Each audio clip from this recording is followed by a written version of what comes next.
जवळपास हा मसाला माझा 2 किलोच्या वर झालेला आहे।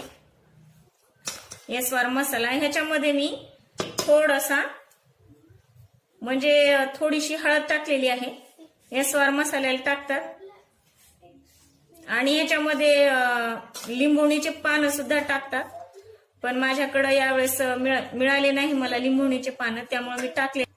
जर मी बनवलेला एस्वार मसाला जर तुम्हाला आवडला असेल तर माझ्या चॅनलला लाईक, शेअर, सबस्क्राईब करायला विसरू नका आणि करून बघा हा एस्वार मसाला। करून बघा तुम्ही हा एस्वार मसाला, तुम्हाला नक्कीच आवडेल हा मसाला।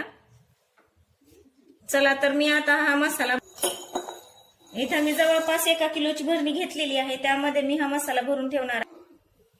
याच्यामध्ये तेलाचा वापर केलेला नसल्यामुळं हा मसाला बरेच दिवस टिकतो।